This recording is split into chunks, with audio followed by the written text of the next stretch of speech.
आजभोलि के गर्न लाग्छ लाइफ साइड आउँदैन के गर्दैन यार आजभोलि कामतिर बिजी छु त्यही भएर हो दाइ के काम गरे इन्टरनेटमा काम गर्न लाग्छ भन्ने सुनेको थिएँ मैले केमा काम गर्छु त त्यही भएर के काम हो फेरि त्यस्तो के काम गर्छु आजभोलि अब घर सर चलाउनु पर्यो घर व्यवहार हुनु पर्यो व्यवहारिसी हुनु पर्यो उमेर भइहाल्यो बुझि कि नै काम साम गर्नु यताउति गर्नु बाहिर नठटिनु यताउति नहिँड्नु उता दाङका केटाहरू भन्ला थिए टुल्लु त रक्सी खाएर टिल भएर बस्या हुन्छ रातितिर भनेर भन्ला थिए के हो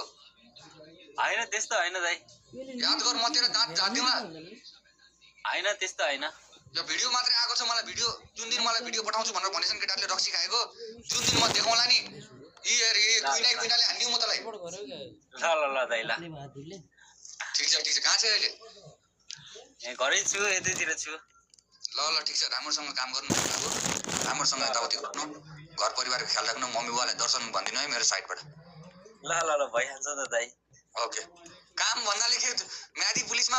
भर्ती भयो कि क्या त्यस्तै लाग्यो मलाई अब त्यस्तै सब छाटकाट अब कङ्ग्रेचुलेसन्स मेरो भाइ सल्युट छ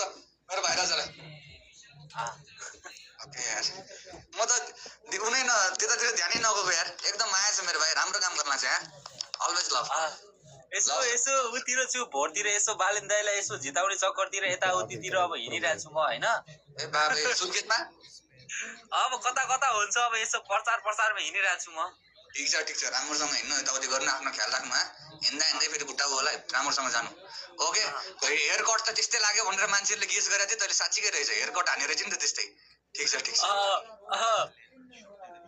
आइएएस कट और आइपिएस कट भनेको उतापट्टि कटिङ हानिसकेको रहेछ ओके मेरो भाइ लभ यु टेक केयर अघि तेरो लाइभमा आएको थिएँ कि म दर्शन भनिदिनु बुवा मलाई ल